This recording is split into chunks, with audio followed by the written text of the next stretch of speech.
오늘은 저는 로마서 8장 28절을 중심으로 모든 것이 합력하여 선을 이루느니라 라는 제목으로 하나님 말씀을 잠시 나누려고 합니다.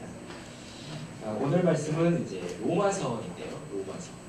로마서는 이제 간단히 말씀드리자면은 바울이 3차, 3번에 걸쳐서 선교 여행을 떠났는데 세 번째 선교 여행 당시에 고린도 지역에서 편지를 써서 로마에 보낸 편지입니다.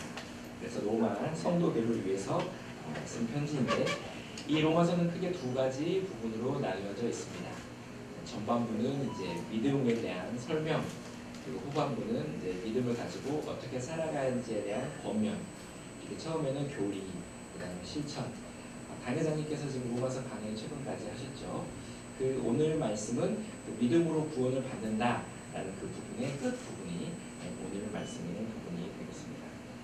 그래서 고난 가운데 있는, 특별히 오늘 말씀은 고난 가운데 있는 성도들이 어떤 믿음으로 살아야 되는지에 대해서 성경에서 자세하게 기록해 주고 있습니다. 그래서 오늘 저는 본문 말씀을 중심으로 우리가 이 땅에서 믿음을 가지고 어떻게 살아야 되는지에 대해서 함께 말씀을 잠시 나누려고 합니다. 먼저 고난 가운데 있는 성도에 대해서 함께 은혜를 나누겠습니다. 17절에 보면은 로마서 오늘 보면 9절 17절에 보면 자녀이면 또한 상속자 곧 하나님의 상속자요 그리스도와 함께한 상속자니 우리가 그와 함께 영광을 받기 위하여 고난도 함께 받아야 할 것이니라 라고 말씀을 하고 있습니다. 오늘 말씀에 보면 영광을 얻기 위해서는 고난도 함께 받아야 된다 라고 성경에 말이 나오고 있는 것입니다. 하지만 고난을 좋아하는 사람은 아무도 없습니다. 힘들지 않으면 고난이 아니잖아요. 그러니까 고난은 다 힘든 것이니까 아무도 고난을 당하고 싶지 않은 것이 사람의 자연스러운 마음인 것입니다. 그래서 어떻게든 고난을 당하지 않고 싶어서 고난을 당하지 않으려고 애쓰고 있습니다. 모든 사람이. 그리고 우리 교회에도 이제 삼중 중복, 오중복으로 예수 그리스도의 십자가의 고난을 통해서 우리가 받는 유익에 대해서 나온 것이잖아요.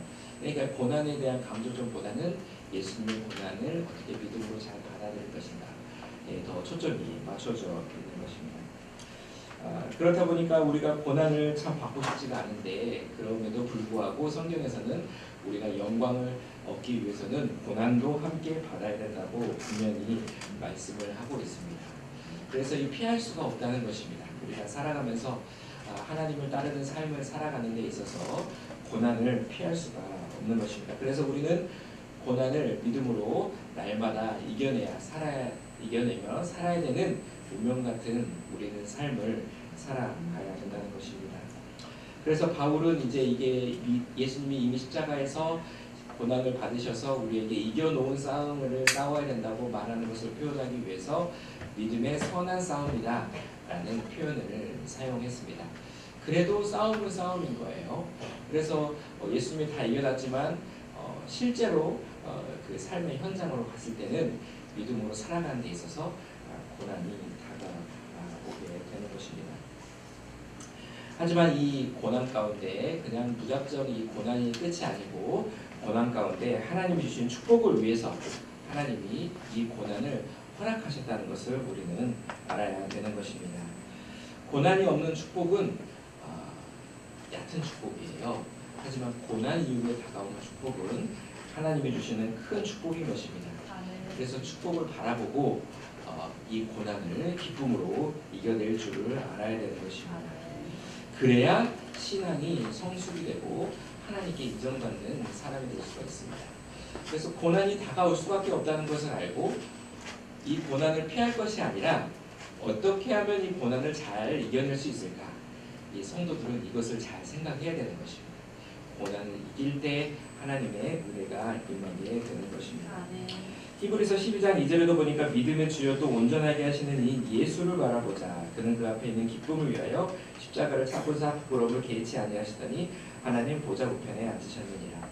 예수님, 믿음의 주, 온전케 하시는 우리 주님께서 먼저 그 길을 걸어가셨는데 예수님도 기쁨을 위해서 고난을 감당하셨다라고 말씀을 하신 것처럼 우리의 삶 가운데에서도 고난이 다가올지라도 그 고난을 이겨내고 하나님께 영광을 돌리는 모든 성도님들이 되시기를 바랍니다.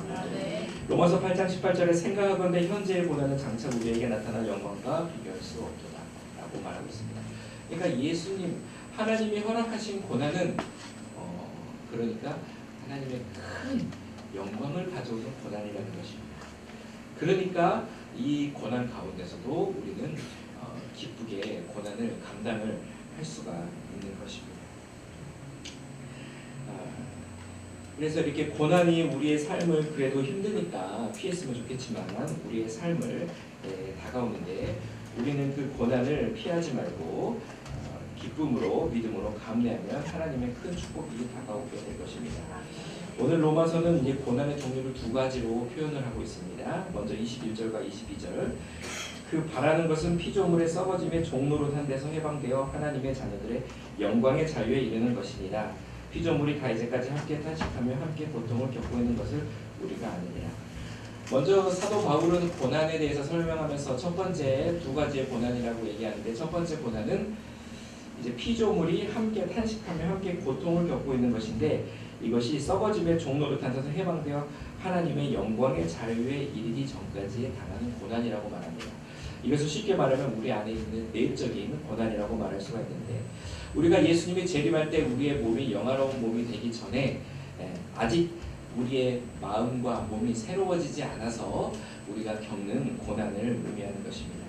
예수님을 믿으면 새로운 피조물이 되어서 우리가 거듭나게 되지만 아직 몸과 마음이 예수님을 믿기 전과 똑같아서 다가오는 우리의 마음에 찾아오는 고난이라는 것입니다.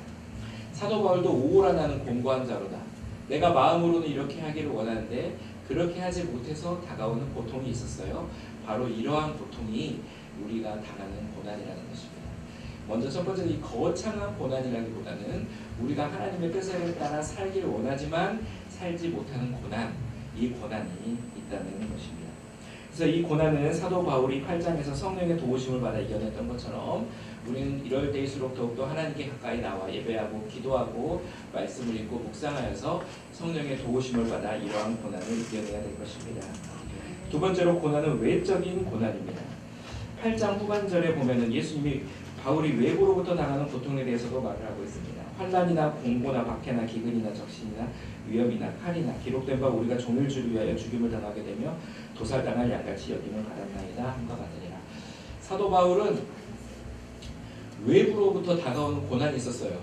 복음을 전하다가 고통이 있었던 것입니다. 초대교회 당시 모든 성도들은 고난이 있었습니다. 로마의 그 식민지 포로 생활을 하면서 복음을 전하다 보니까 하나님을 섬기는데 굉장히 큰 고난이 있었고 유대인들에게도 고난을 많이 당했습니다. 순교하는 사람도 있었고 예수를 믿는 게 보통 쉬운 일이 아니었어요. 사도 바울도 복음을 전하면서 나는 도살할 양과 같이 여김을 받았다. 이게 얼마나 큰 고난이 있었던 것입니까? 우리의 삶에도 이러한 고난이 있다는 것입니다. 그러니까 이 고난을 어떻게 이겨내는가가 이제 중요한 그 이슈가 되는 것이겠죠. 예수님을 신앙생활을 잘 해보려고 하면 이렇게 외적인 고난이 다가오는 것이에요. 예수님을 잘 믿으면 모든 것이 형통하고 축복받고 걸어가는 것마다 꽃길이어야 되는데 예수님이 가셨던 그 십자가의 길을 우리도 걸어가야 되는 상황이 그렇게 아니했으면 좋겠는데 발생을 하게 되는 것입니다. 사람들이 오해를 하고 시기를 하고 비방을 하는 거예요. 갑자기 나는 아무렇지도 않게 열심히 예수님 잘 믿어보려고 하는데 예수님을 모르는 사람도 아니고 내 주위에 있는 사람이 그렇게 갑자기 그런 태도를 보이는 것입니다. 이해할 수 없는 이제 일들이 이제 일어나게 시작하는 것이죠. 몸이 아플 수도 있고 경제적인 문제가 생길 수도 있습니다. 자녀가 속일 썩일 때도 있고 남편이 아주 왜 저렇게 행동하는지 모르겠어요. 그렇게 행동할 때가 있다는 것입니다. 이게 이제 이런 여러 가지 요소들이 결국에는 결과적으로는 우리의 신앙생활을 제대로 하지 못하도록 방해 요소가 되는 것이죠. 이게 바로 외적으로 우리 그리스도인이 당하고 있는 고난인 것입니다. 이게 결국 신앙생활을 하지 못하게 되는 결과를 가져다 주는 것이 바로 사탄이 배후에서 우리가 믿음 생활을 제대로 하지 못하도록 외적으로 이렇게 고난을 가져오고 있는 것입니다. 하지만 이러한 고난을 피하려고만 해서는 우리의 신앙이 깊어질 수가 없습니다. 고난을 피하려고 하면 세상과 적당히 타협을 해야 되기 때문인 것입니다. 그러면은 이제 너나 나나 다 똑같아져요. 그러면은 이제 마귀가 이제 가만히 내버려두죠. 그래서 이렇게 살면 안 되겠다. 다시 마음을 다잡고 믿음으로 신앙생활하고 달려나가려고 진짜 결심을 하면 또 고난 때문에 그것이 가로막히는 거예요. 그래서 신앙이 성장하지 못하고 연돌게 됩니다. 우리의 삶의 고난을 피하려고 하면 계속 이러한 수레바퀴를 돌 수밖에 없습니다. 그런데 우리의 삶의 고난은 계속되기 때문에 이 고난을 어떻게 대처하느냐에 따라서 우리가 하나님께 아주 큰 축복을 받을 수 있냐 없냐가 결정이 되는 것입니다. 이 고난이 적당히 와야 이겨낼 텐데 이 고난이 동서남북 사방에서 다가오는 것입니다. 이 고난 저 고난 아주 또 다른 고난 이렇게 설상가상으로 동서남북에서 위아래로 겹쳐서 다가오니까 이 고난을 이길 수가 없는 것입니다. 하지만 이러한 가운데에서도 우리는 하나님을 향한 믿음을 가져야 되는 것입니다. 그러니까 고난을 이겨나가려면 말씀과 기도, 성령 충만 당연히 필요한 줄 아시죠? 하지만 거기에 대해서 긍정적인 마음의 자세가 필요한 것입니다. 이 고난을 어떻게 이기냐에 따라서 우리의 인생이 변화되는데 하나님께 가까이 나갈 수가 있는데 여기에서 가장 필요한 것이 긍정적인 마음의 자세인 것입니다. 한번 따라해 보겠습니다. 긍정적인 마음의 자세가 필요합니다. 고난은 어쩔 수 없이 오는데 이 고난을 대처하는 우리의 마음 자세가 이 고난을 이기게 해주는 것입니다. 이 미적지근하게 대처하면 고난은 잠깐은 사라질 수 있어도 끊임없이 그 같은 고난이 다가오게 되기 때문에 우리는 절대 긍정의 마음의 자세를 가지고 믿음으로 고난을 이겨내야 될 것입니다. 두 번째로 도우시는 성령님에 대해서 함께 살펴보도록 하겠습니다. 우리는 사람이 이렇게 고난이 원치 않게 찾아오는데 다행한 것은 성령님께서 곁에서 우리를 도와주시는 것입니다. 예수님도 제자들을 보냈을 때 내가 너희를 보내면 이리 가운데 양을 보낸 것 같도다 라고 말씀을 하시면서 보혜사 성령을 보내주시겠다 라고 말씀하셨습니다. 보혜사라는 뜻은 곁에서 돕는 분이라는 뜻입니다. 비상대기자, 상담자, 위로자, 인도자 이런 뜻인데요. 우리가 우리 스스로만의 고난을 견뎌내서 이길 수가 없다는 것을 아시고 성령님을 하나님께서 예수님을 통해서 우리에게 보내주시는 것입니다. 성령님을 의지할 때 우리가 고난을 이길 수가 있게 되는 것입니다. 26절에 보니까 이와 같이 성령도 우리의 연약함을 도우시나니 우리는 마땅히 기도할 바를 알지 못하나 오직 성령이 말할 수 없는 산식으로 우리를 위하여 친히 간구하시느니라. 성령님께서 우리를 잘 아시고 하나님의 뜻대로 우리를 위해서 기도를 해주고 있는 것입니다. 사람은 너무 연약해가지고 자기가 무엇을 고난당했을 때 기도해야 될지도 알 수가 없는 상황이 있는 거예요. 그러니까 성령께서 옆에서 보고 계시고 그 탄식하면서 하나님의 뜻대로 하나님께 간절히 기도해 주심으로 말미암아 우리가 지금 여기까지 신앙생활을 할 수가 있는 것입니다. 실족하고 넘어져도 일어날 수 있는 것은 성령께서 우리를 대신해 기도하기 때문에 성령께서 주시는 힘으로 우리가 신앙생활을 할 수가 있는 것입니다. 가룟 유다와 베드로의 가장 큰 차이점은 예수님이 베드로를 기도해 주시고 가룟 유다는 기도를 해주지 않았어요. 누가복음 22장 30절에 보니까 내가 너를 위하여 내 믿음이 떨어지지 않기를 기도하였더니 너는 돌이킨 후에 내 형제를 붙게 하라. 예수님께서 베드로를 위해서 기도해 주셨거든요. 그러니까 믿음이 떨어지지 않았어요.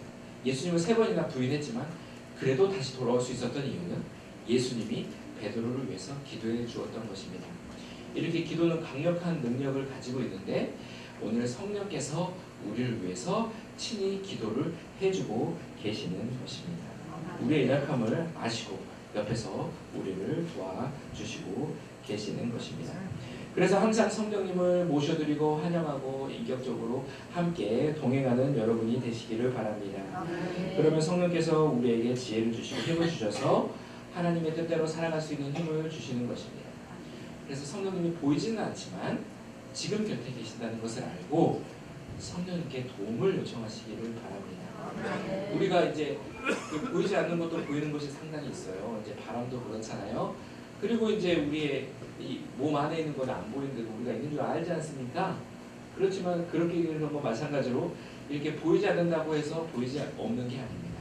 추상적인 것이 아니고 바로 우리 곁에 계시는 성령님이 계시니까 믿음의 눈으로 보고 성령님을 항상 고난 가운데 모셔드리시기를 바랍니다. 아멘.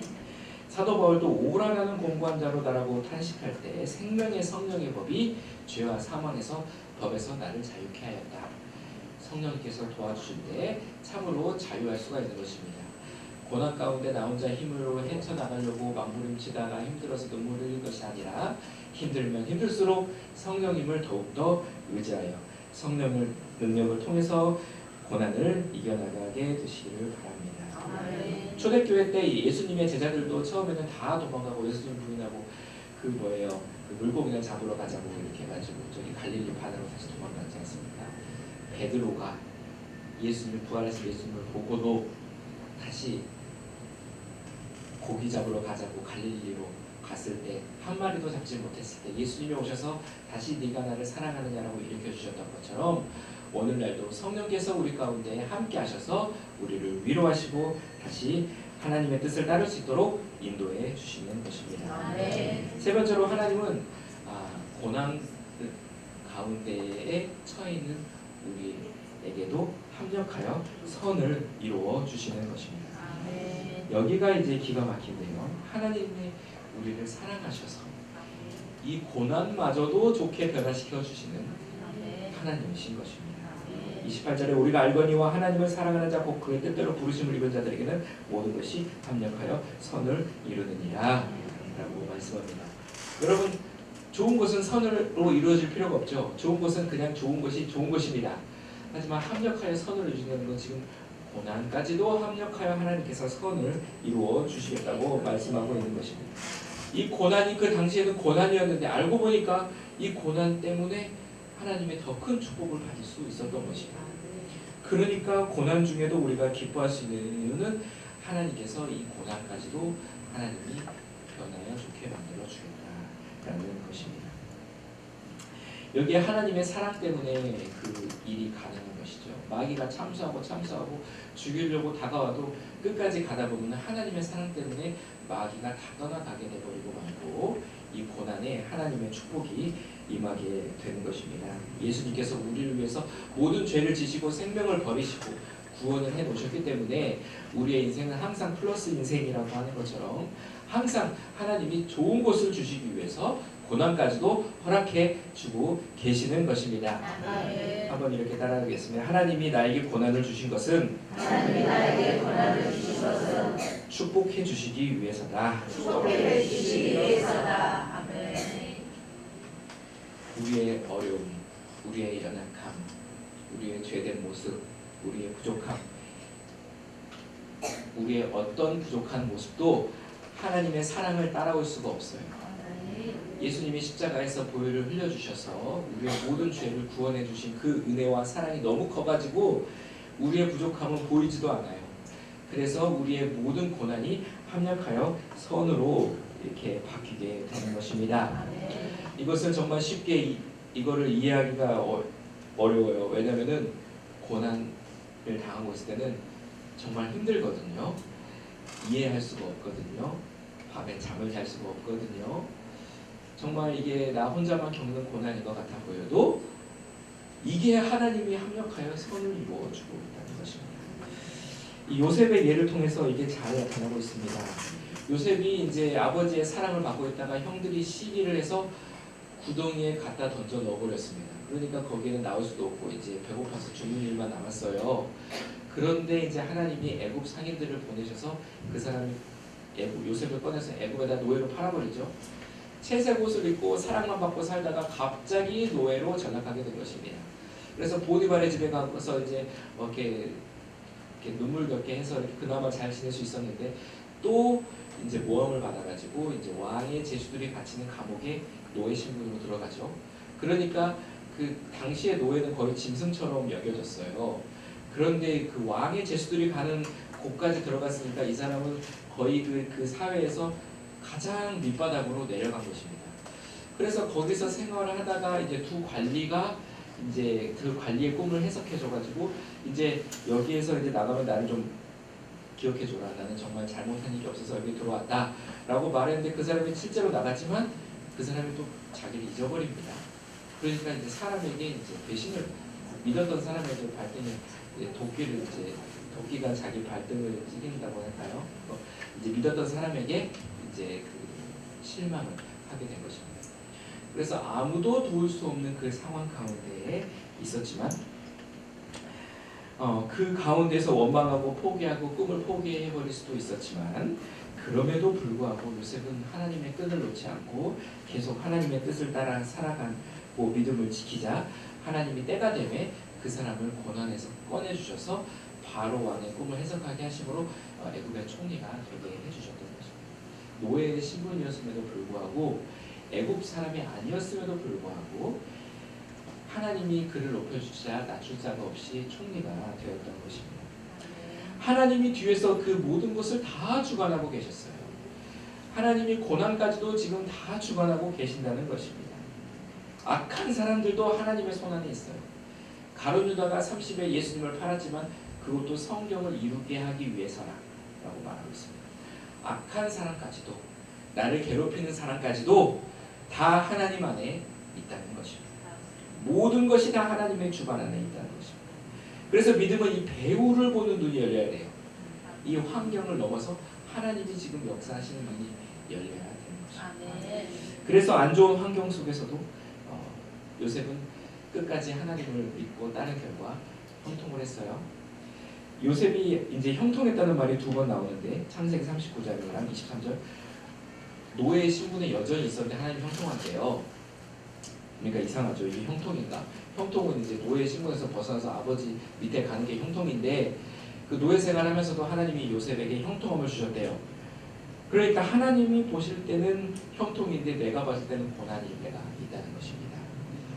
이제 내가 봤을 때는 이렇게 돼야 되는데 하나님은 이 상황 가운데 구덩이 같은 상황에 던져놓고 하나님이 형통하게 하신다고 형통하는데 내가 생각하는 형통과 하나님이 생각하는 형통이 다를 때가 있다는 것이죠. 하지만 그럴 때에도 하나님을 믿고 신뢰하는 여러분이 되시기를 바랍니다. 결국에는 하나님이 그 고난을 통해서 우리를 축복해 주시려는 계획이 있다는 것입니다. 그러니까 고난 가운데 있어도 우리는 믿음의 생각, 긍정적인 생각이 필요하다는 것입니다. 네, 그럴 때 하나님이 결국에는 그 사람을 통해서 하나님이 큰 역사를 이루어 가십니다. 로마서 5장 3절 4절에 보면 다만 이뿐 아니라 우리가 환난 중에도 즐거워하나니 이는 환난은 인내를 인내는 연단은 소망을 이루는 줄 알미라 라고 말씀합니다. 모든 것이 하나님의 손에 달려 있다는 것입니다. 고난당할 때는 괴로우니까 잘 몰라요. 알 수가 없어요. 이해가 안 돼요. 너무 괴로워요. 참, 하나님의 뜻을 잘 따른다고 해서 잘 해보려고 했는데 기가 막히게 사람들이 어렵게 만드는 것입니다. 관계를 통해서 오는 어려움이 아주 크지 않습니다. 이렇게 여러 가지 외적인 문제로 고난이 이제 다가오기도 하고 이제 이런 많은 어려움 가운데서도 하나님은 이러한 과정 가운데 지금 배후에 역사하고 있다는 것입니다. 그렇기 때문에 하나님이 허락하신 고난 가운데서 하나님의 믿음의 손을 뻗어서 하나님의 손을 잡고 믿음으로 함께 걸어가게 되시기를 바랍니다. 어떠한 상황에도 감사해야 되는 이유가 하나님이 우리와 함께 하고 계시기 때문인 것입니다. 하나님의 뜻이 고난 중에도 숨어 있다는 것입니다. 여러분, 고난이 뜻없는 고난, 그냥 이유 없는 고난이 아니라 하나님이 보이지 않게 지금 내 삶 가운데 관여하고 역사하고 계시다는 것을 믿음으로 바라보고 기뻐하는 여러분이 되시길 바랍니다. 잠언 17장 3절에도 동안 있는 은을 풀무는 금을 연단하거니와 양에는 마음을 연단하십니다. 우리의 모든 상황을 통해서 하나님께서 우리의 마음을 연단하고 있습니다. 믿음의 사람이 되게 하고 있습니다.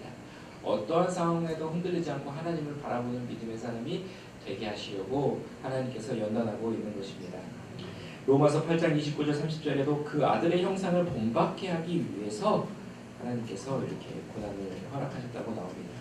30절에도 그들을 또한 부르시고 부르신 그들을 의롭다 하시고 의롭다 하시는 영화롭게 하게 하시기 위해서 고난을 허락하고 계시다는 것입니다.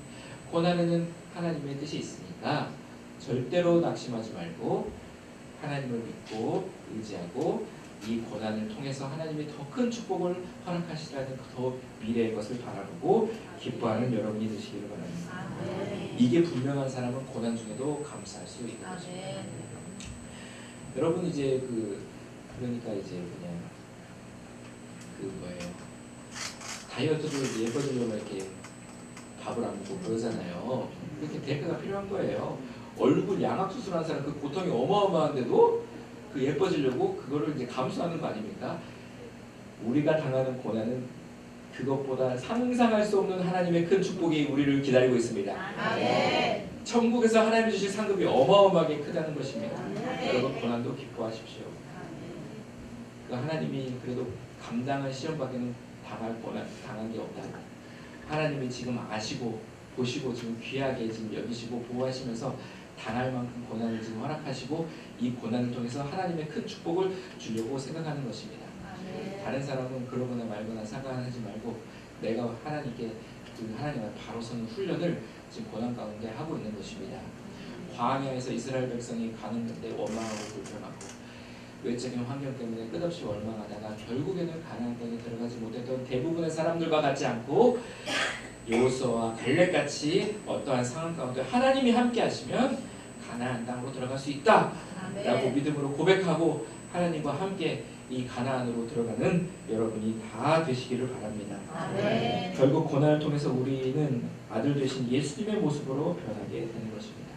나도 모르게 모나고 뾰족했던 마음들이 다듬어지고 그리스도의 마음을 품게 되어서 성화되고 하나님을 영화롭게 하고 어떠한 상황에서도 믿음으로 하나님을 바라보는 믿음의 사람이 되어서 하나님이 기뻐하는 사람으로 우리는 변화되고 있는 것입니다. 여러분 원망과 불평과 불신앙은 하나도 도움이 안 됩니다. 하나도. 그러니까 오늘 여러분 꼭 결심하십시오. 내 입술에 상당 긍정적인 얘기만 하겠다. 아멘. 다른 사람은 그런 얘기를 하지 말라고 해도 해요. 근데 그 사람은 하도록 내비둬요. 나 잘하면 돼요. 내가 좋은 말 하기로 결심하고 서로에게 위로를 주고 힘을 주는 얘기를 하시기 바랍니다. 또 한번 이렇게 한번 얘기해 볼까요? 지금 잘하고 있습니다. 서로에게 잘하고 있습니다. 다 서로 지금 잘하고 있는 것입니다. 자기의 그 수준과 상황에 맞춰서 최선을 다하고 있는 거예요. 그러니까 다른 사람 뭐라 할 거 없어요. 다른 사람은 다른 사람의 그 수준에서 잘하고 있으니까 나만 잘하면 돼요. 나만 하나님 보고 나만 잘하고 이렇게 하나님 앞에 바로 서면 문제는 다 해결됩니다. 문제는 또 나에게 크게 있어요.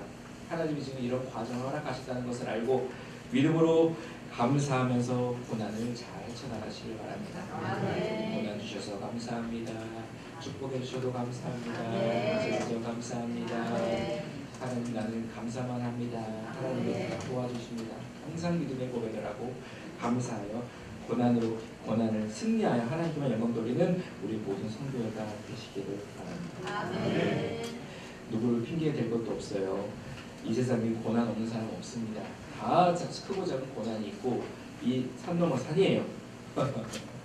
그러니까 이 고난 가운데 믿음으로 감사하면 이 고난을 넘어 하나님의 이 땅에서도 큰 축복을 받고 저 땅에서도 하나님의 큰 축복 생각하지도 못한 축복이 예비되어 있으니까 항상 믿음으로 감사하는 우리 고난을 지렛대 삼아 하나님과의 더 깊은 교제로 들어가는 하나님만을 섬기는 우리 모든 사회사업 이용 성교의 성도님들이 되시기를 바랍니다. 이 고난을 이겨내고 은혜를 받으면 감당할 수 없는 축복이 임하는 것입니다. 이 저수지에 물이 가득 찼을 때 그 뚝이 터졌을 때 쏟아져 내려오는 물과 같이 이게 내 손으로 막으려고 해도 막을 수 없는 은혜가 있다는 거예요. 하나님이 그런 축복을 우리를 위해서 예비를 해주셨습니다. 이미 작정하셨습니다. 그러니까 여러분 고난 가운데 절대 실망하지 말고 낙심하지 말고 하나님만을 팔만 꼭 붙들고 믿음으로 감사하며 모든 신앙생활을 승리하여 하나님께만 영광 돌리며 살아가는 모든 성도님들이 되게 되시기를 바랍니다.